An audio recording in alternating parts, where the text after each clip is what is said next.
Welcome to Design to Move, a weekly functional movement series reviewing common movement impairment syndromes, muscle imbalances, and injury cycles and how to correct for them. Don't just exercise, but restore optimal movement. Hey everybody, welcome back to another episode of Design to Move. My name is Ryan Maxwell. This is Ryan Parr. We're two movement specialists here with Fluid Health and Fitness. And today we're going to go over a posture distortion that has to do with an overuse of the quads. It's normally referred to as quad dominance. Essentially, this is when a muscle takes over and starts to move the body more than it should in relationship to the muscles that help support it, or otherwise known as like synergistic dominance.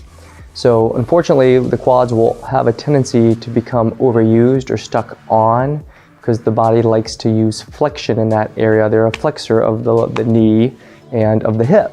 So today we're going to show you how to reduce those. We're going to do it on one side of the body. Normally when they're on, it means that the opposite side of muscles on the other side of the body, like the gluteals, hamstrings, the extensor muscle groups, they are phasic or they don't like to engage.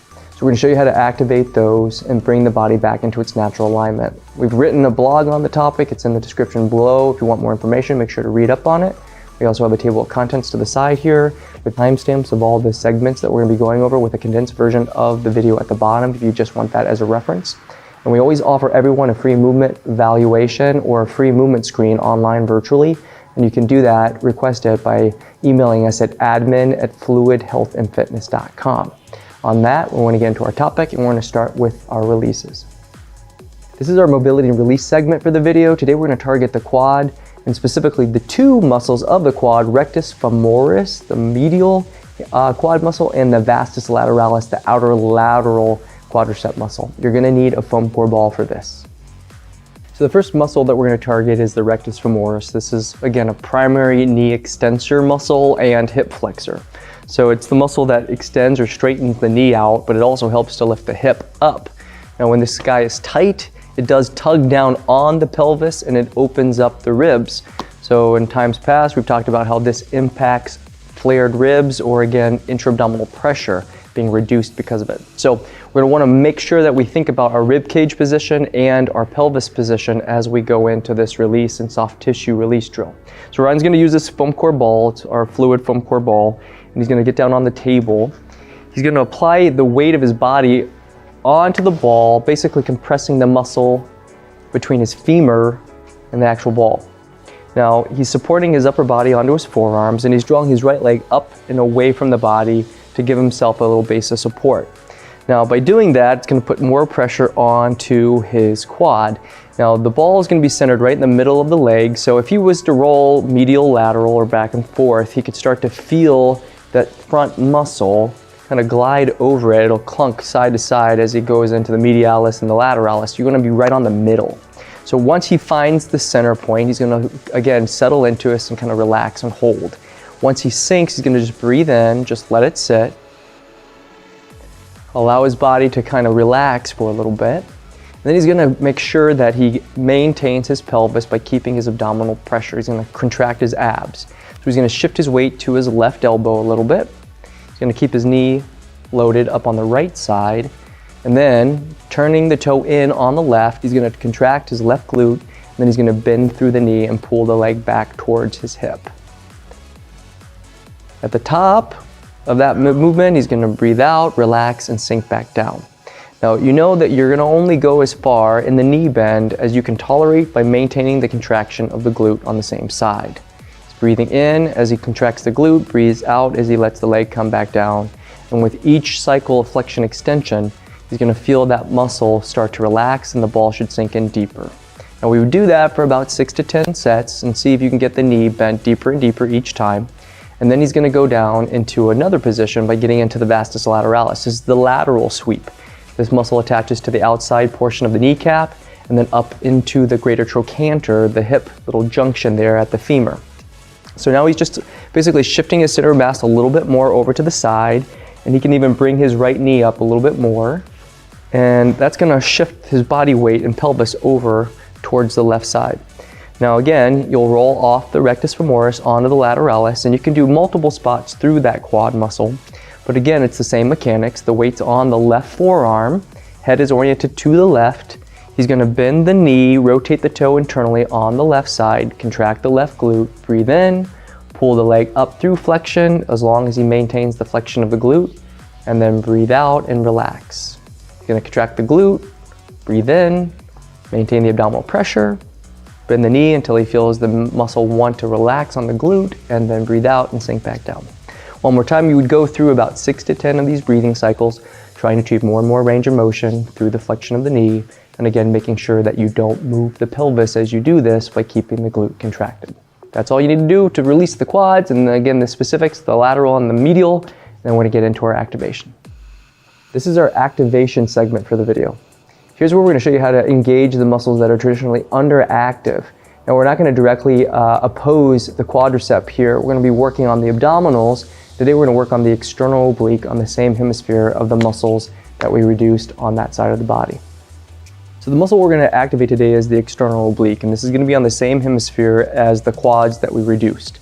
Now, oftentimes when the muscles of the quads or the flexors are too tight, the hip bone has a tendency to flare open or abduct, and that rotates the rib cage with it, leading to, again, an opening of the rib and, again, a reduction of the engagement of the external oblique on that side.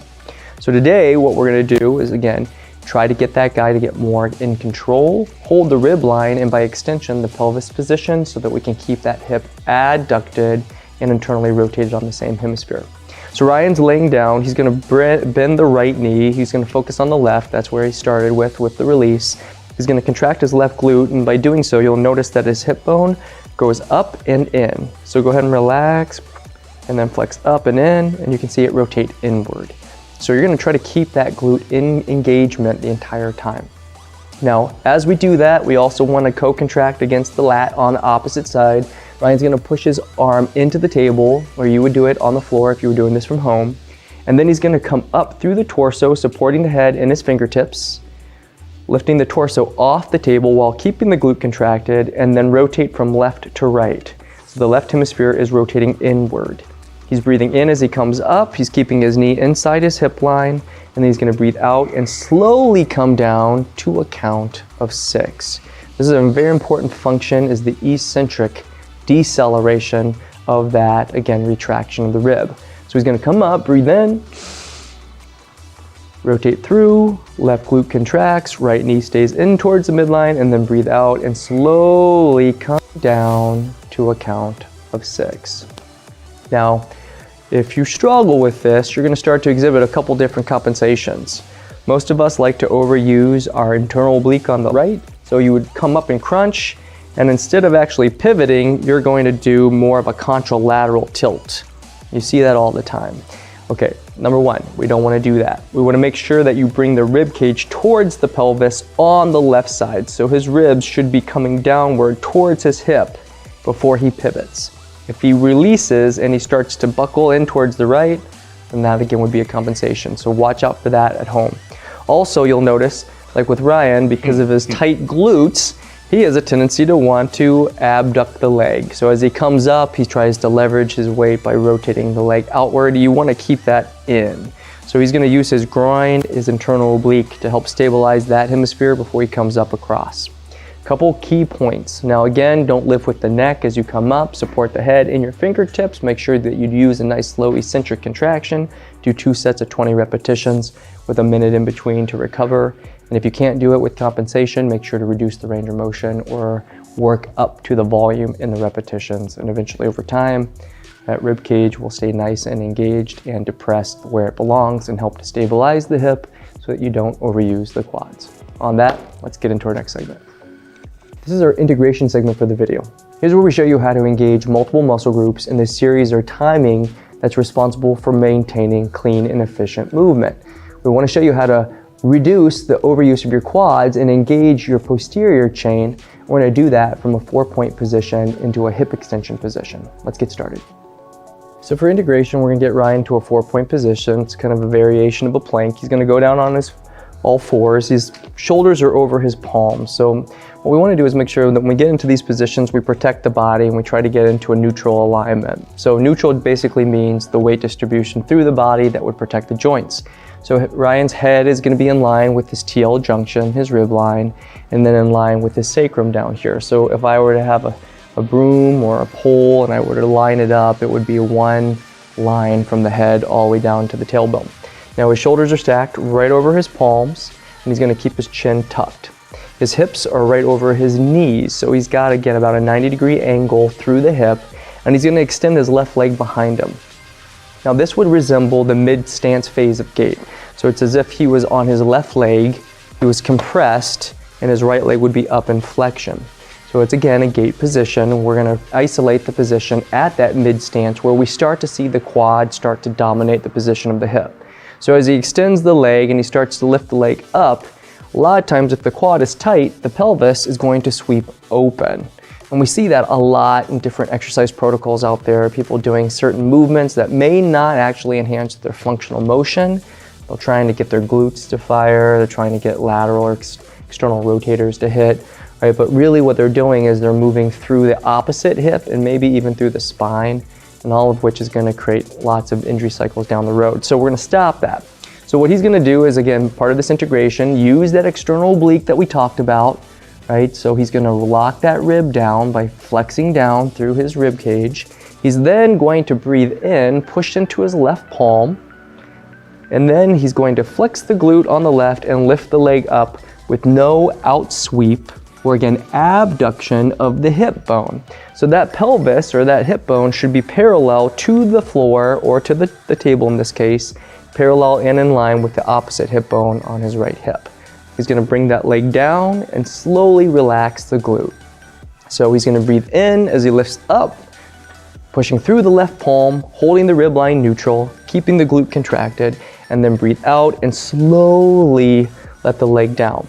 Now, if you do it right, what you will feel is a natural stretch of these quadricep muscles. If you pull too far and you hyperextend, you're going to see the back start to arch, you're going to lose the abdominal pressure, and you're going to externally rotate, all of which again lead to that excessive compensation and hypermotion in the lumbopelvic system, and that has consequences up the spine and into the shoulders, so we don't want that to happen. Now again, we're going to use that same slow process. Up for 2, breathe in, lift the leg, and then come down to a count of 4 slowly, and see if you can keep the glute contracted the entire time on that hemisphere. Try not to rest at the bottom either, keep it under contraction, and then pop it back up. Now, if you do it right, you're going to feel a serious core workout, you're going to feel a serious glute contraction. You might feel it again in the shoulder over here. That's often a limiting factor because of the serratus. So if you feel anything break down, like the shoulder starts to shrug, hip starts to rotate out, or again, you start to feel it in your lower back, it's a good indication you should stop and reduce it. So we want, again, 2 sets of 20 repetitions with a minute of time in between. If you have any questions on any of these specifics, again, reach out, admin@fluidhealthandfitness.com. Let's get to the next set. Our final segment is strength. Here's where we're going to show you how to specifically target the underdeveloped muscles, try to overload them so that we can create a hypertrophic or a growth response from the muscle, and that's going to change their relative stiffness or make them stiffer. The stiffness of that muscle helps to maintain the joint symmetry that allows us to reduce the overuse of the quads, and this is specifically going to be targeting the glutes. We're going to be doing this with a single leg hip press from a laying supine position. Let's get going. This last movement is going to be, again, an engagement of the glute on the left side. Now, again, what opposes the quadriceps as being the dominant player in this is the glute. So remember, every muscle that flexes has a muscle that opposes it, that stretches it on the different side of the joint or on the opposite side of the joint. In this case, we're going to be going through the hip, pushing the pelvis up while stretching through the quadricep muscles. These work in tandem to help you walk, and again, help you to do all these everyday activities. So if this is overused, we never use the glutes, and unfortunately that leads to a lack of stability for both the femur and the lower back. So what Ryan's going to do is he's going to keep his knees inside of his hip line. He's going to make sure that his toe isn't externally rotated out on the left side. So you want the middle of your ankle to track with your second toe, or roughly your heel right in line with your second toe. And then he's going to start off by getting his body stable through his trunk and his pelvis. That can happen by pushing down through the right palm, engaging the lat on his right side. And then he's going to pre-contract the glute on the left. By doing that, you'll see that his hip bone again comes up to the center of the body, adducts towards the center. Again, relax it for a second. You'll see it dump down, flex it, brings it in. It's going to hold the pelvis position so that the glide of the femur is even in the socket. And then again, he's going to get that rib down. Hold the rib down on the same side, so again, he doesn't expose and open up through the oblique. So he's got all these tension lines now engaged to give him an efficient platform to leverage his glute from. Now he's going to push his hip up off the table, breathing in. And as he does that, he's pushing his weight down into his heel and almost pushing his foot away like he's trying to extend the knee. Not really, because we're trying to reduce this quad, but it's going to help him to keep his hip line neutral. Now again, the pelvis should be in line so that the ASIS on both sides of the pelvis should be equal to each other. If it weren't, his hip would dump and the knee would rotate open. So you see that a lot. That's the common compensation pattern. You start to see excessive rotation, opening up through the ribs, again, an expansion of the external oblique and a reduction of the gluteal contraction. So we want to make sure that we reduce that. So if you push up so hard or so high that this hip flexor is so tight that it cranks the pelvis over, well, then we start doing what? Hyperextension of the lower back, and again, a misalignment of the knee and the tracking of the femur in the acetabulum of the pelvis, all of which is going to create some pain cycles in those areas. So don't do that. Keep the knee in, make sure again, lock the rib down, internal and inferior pressure on the left hemisphere, posterior inferior pressure on the right hemisphere with the lat, push down through the heel, push the butt up off the table, keep the hip line neutral, come up for 2, and then breathe out and slowly come down. 4, 3, 2, 1, pause at the bottom, wait for the contraction, and then come back up. So you'll notice if you do that, you're going to keep the hips off the table and hovering the entire time. We want to put about 2 minutes of tension on these glutes to fully fatigue them without distortion or movement in the areas that we discussed. Okay, good job, Ryan. So if you see that, if you see your ribs open up, you see your hip rotate out, you see your knees start to buckle away or the foot rotate out, these are all common cues that you're going to need to pay attention to and reduce. And if you continue to do the movement on top of those compensations, well, that's going to cement them into your nervous system and into your fascial relationships, which are really going to make this ineffective. So do what works for you within the range of time and intensity and the range of motion that maintains all these perfect symmetries.